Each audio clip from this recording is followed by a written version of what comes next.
नमस्कार दोस्तों, आपका अपना चैनल इडू परिचर्चा में स्वागत है। यह सब्जेक्टिव लुसेंट का विश्व इतिहास का तीसरा दिन है। इसमें हम लोग देखेंगे द्वितीय विश्व युद्ध, जर्मनी में नाजीवाद, इटली में फासिस्टों का उदय। सेम इसी प्रकार प्राचीन भारतीय इतिहास एवं मध्यकालीन भारतीय इतिहास को समाप्त कर दिया गया है तथा उसका प्लेलिस्ट बनाकर हमारे चैनल पर अपलोड कर दिया गया है तथा इडुटेरिया 7515 सीरीज को टोटल 150 वीडियो को फुल ऑप्शन डिस्कशन के साथ डाला हुआ है। हमारे चैनल पर जाकर देख सकते हैं।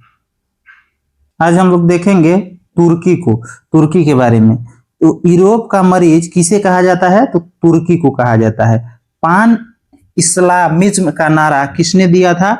तो अब्दुल हमीद द्वितीय ने दिया था। युवा तुर्क आंदोलन की शुरुआत किसके शासनकाल में हुआ था? तो अब्दुल हमीद द्वितीय के शासनकाल में हुआ था। और कब हुआ था? तो 1908 में। 1908 में। आगे है, प्रथम विश्व युद्ध के बाद तुर्की के साथ भीषण अपमानजनक संधि कौन सा हुआ था जिसे मुस्तफा कमाल पाशा ने मानने से इनकार कर दिया था? तो सेब्र की संधि हुआ था। कब? तो 10 अगस्त 1920 को। 10 अगस्त 1920 को। आधुनिक तुर्की का निर्माता किसे माना जाता है? तो मुस्तफा कमाल पाशा को। आता तुर्की यानी तुर्की का पिता के उपनाम से किसे जाना जाता है? तो इसका भी उत्तर हो जाएगा मुस्तफा कमाल पाशा हो जाएगा। मुस्तफा कमाल पाशा का जन्म कब हुआ? तो 1881 में। 1881 में कहा? तो सेलेनिका में हुआ। और इसका पिता का क्या नाम था? तो अली राजा था। अली राजा। आगे है, एक सेनापति के रूप में कमाल पाशा किस युद्ध में शानदार सफलता हासिल किया था? तो गलीपोती के युद्ध में। आगे है, कमाल पाशा सैनिक पद से कब इस्तीफा दे दिया था? तो 1919 में। 1919 में। आगे है, अखिल तुर्क कांग्रेस के प्रथम अधिवेशन की अध्यक्षता किसने किया था? तो मुस्तफा कमाल पाशा। मुस्तफा कमाल पाशा ने। आगे है, लोजान की संधि कब हुआ था? लोजान की संधि कब हुआ था?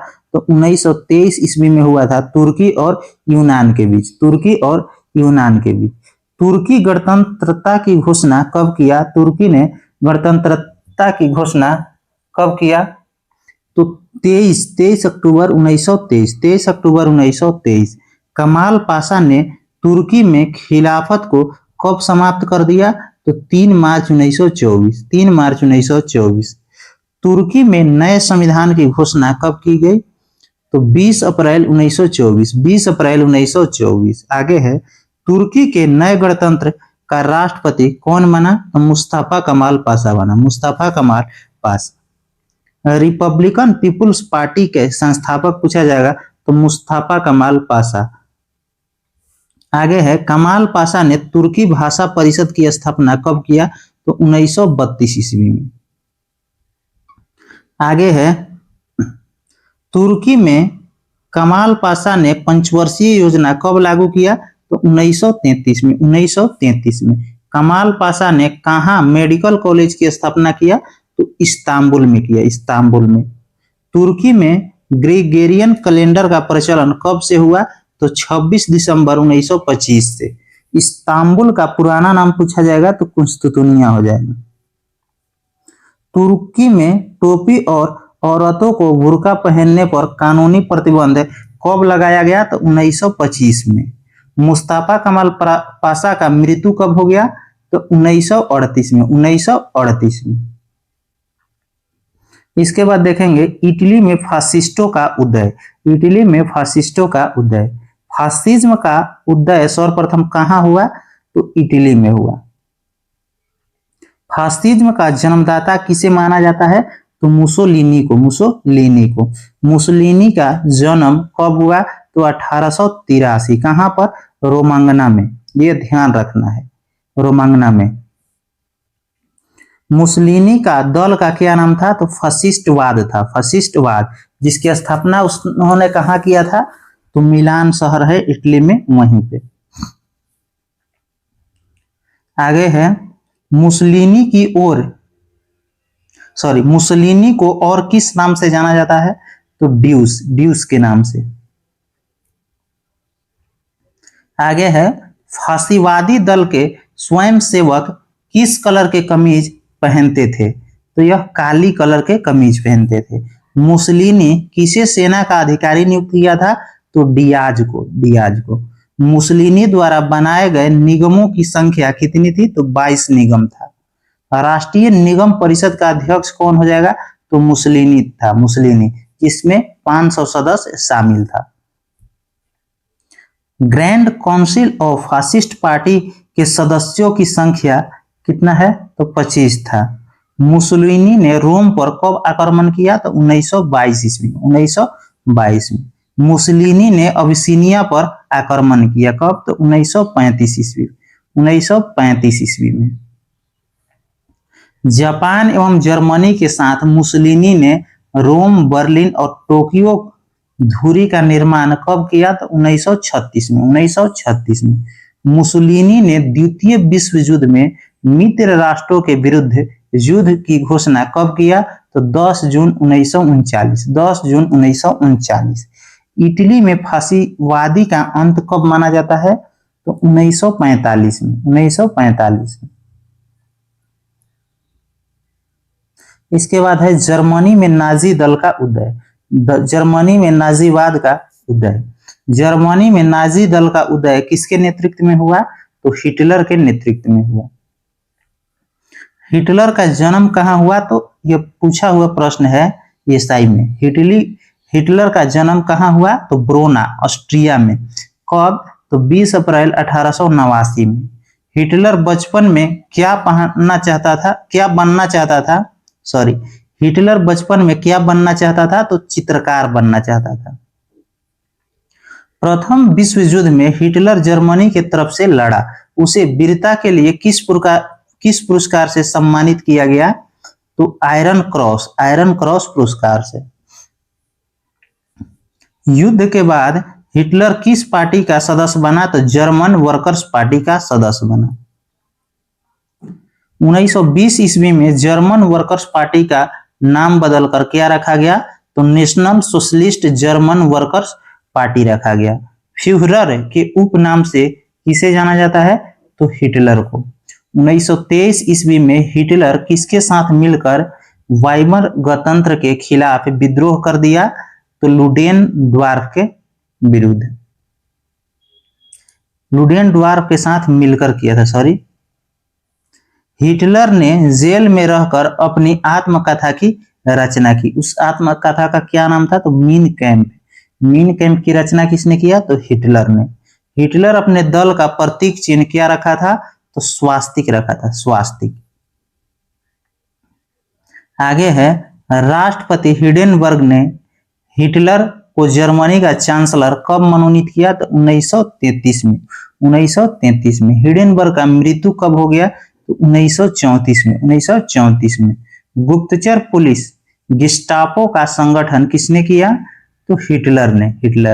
एक राष्ट्र एक नेता का नारा किसने दिया? हिटलर। नाजी दल का प्रचार कार्य कौन संभालता था? नाजी दल का प्रचार कार्य कौन संभालता था? तो गोएबल्स। कौन? गोएबल्स।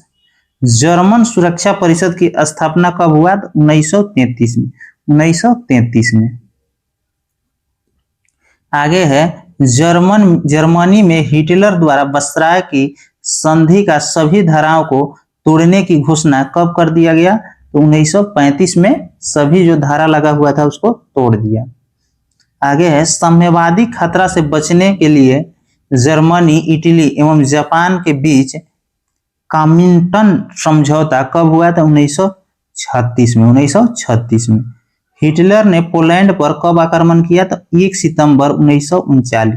1 सितंबर 1939। हिटलर का विस्तारवादी नीति का पहला शिकार कौन हुआ? तो ऑस्ट्रिया हुआ, ऑस्ट्रिया। एडोल्फ हिटलर के लिए सामी विरोधी नीति का अर्थ क्या होता है? तो यहूदी विरोधी नीति हो जाएगा।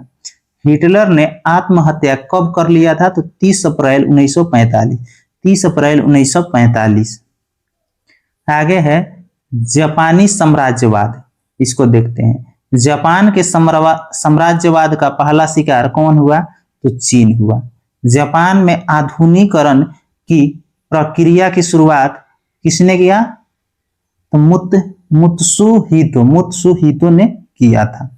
आगे है जापान में सैनिक सेवा को कब से अनिवार्य कर दिया गया, तो 1872 से। आगे प्रश्न है जापान ने रूस को कब हराया, तो 1905 में। 1905 में जापान रूस संधि की समाप्ति जापान रूस युद्ध यहाँ पे होगा, युद्ध किस संधि के तहत हुआ था, तो पोर्ट्समाउथ की संधि, जो 1905 में हुआ था। 5 सितंबर 1905 को हुआ था। जापान ने मंचूरिया पर कब आक्रमण किया, तो 1931 में। 1931 में जापान ने राष्ट्र संघ की सदस्यता कब ग्रहण किया था, तो 1933 में। 1933 में। आगे है पीत आतंक के नाम से किसे जाना जाता है, तो जापान को। पीत आतंक के नाम से जापान को। द्वितीय विश्व युद्ध में जापान किसका साथ दिया था, तो धुरी राष्ट्र का साथ दिया था। अमेरिका ने जापान पर परमाणु हमला, अमेरिका ने जापान पर पहला परमाणु बम कब गिराया था, तो 6 अगस्त 1945 हिरोशिमा पर, और नागासाकी पर 9 अगस्त 1945 को गिराया था।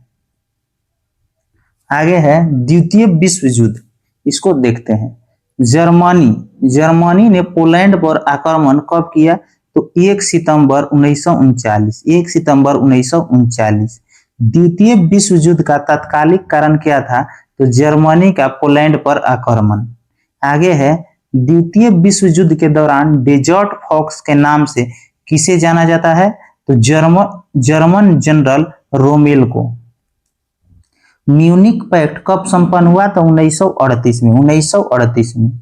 जर्मनी ने वायसराय की संधि का उल्लंघन कब किया, तो 1935 में। 1935 में। आगे है संयुक्त रूप से इटली एवं जर्मनी का पहला शिकार कब हुआ, तो स्पेन हुआ। जर्मनी द्वारा सोवियत संघ पर आक्रमण करने की योजना किस ऑपरेशन के नाम से जाना जाता है, तो ऑपरेशन बारबोसा के नाम से। जर्मनी रूस आक्रमण समझौता पर हस्ताक्षर कब हुआ, तो 23 अगस्त 1939। आगे प्रश्न है जर्मनी ने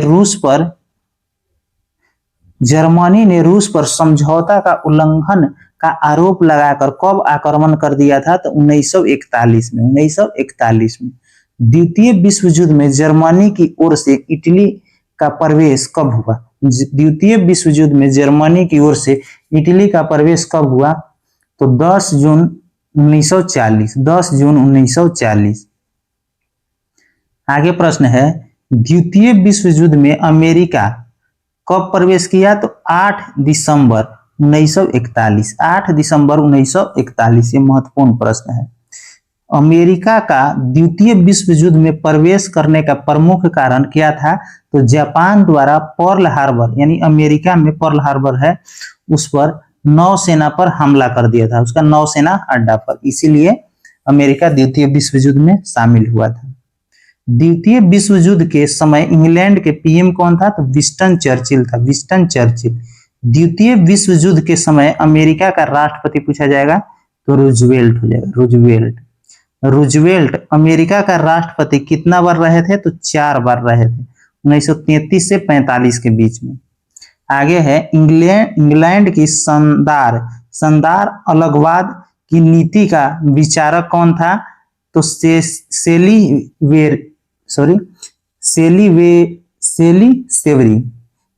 सेवरी हो जाएगा। सेली सेवरी। आगे है आरोपित संधि के नाम से किस संधि को जाना जाता है, तो वायसराय के संधि को। द्वितीय विश्व युद्ध में जर्मनी का पराजय का श्रेय किसको दिया जाता है, तो रूस को। मित्र राष्ट्र के सामूहिक प्रयासों से जर्मन सेना कब परास्त हो गया था, तो 6 जून 1944। 6 जून 1944। द्वितीय विश्व युद्ध में मित्र राष्ट्रों द्वारा पराजित होने वाला अंतिम देश कौन था, जापान था। आगे है अमेरिका द्वारा 6 अगस्त 1945 को हिरोशिमा यानी जापान पर कौन सा बम गिराया गया था, तो लिटिल बॉय। 6 अगस्त को लिटिल बॉय यूरेनियम 235 का उसमें प्रयोग किया गया था। और आगे है नागासाकी 9 अगस्त 1945, इस पर कौन सा बम गिराया गया था, तो फैटमैन। इसमें प्लूटोनियम का प्रयोग किया गया था। पहले वाला में यूरेनियम का और दूसरे वाला में प्लूटोनियम का। यूरोप में द्वितीय विश्व युद्ध का अंत कब हुआ? तो 8 मई 1945। 8 मई 1945 जब जर्मनी आत्मसमर्पण किया उसी समय। एशिया में द्वितीय विश्व युद्ध का अंत 15 अगस्त 1945 में जापान आत्मसमर्पण किया था। उसी समय एशिया में द्वितीय विश्व युद्ध का अंत हो गया था। आगे है, अंतर्राष्ट्रीय क्षेत्र में द्वितीय विश्व युद्ध का सबसे बड़ा योगदान क्या था? तो संयुक्त राष्ट्र की स्थापना। संयुक्त राष्ट्र की स्थापना। अगर आपको इसका पीडीएफ चाहिए तो हमारे टेलीग्राम चैनल ईडू परिचर्चा को ज्वाइन कर लीजिए, वहां से आपको पीडीएफ मिल जाएगा। धन्यवाद।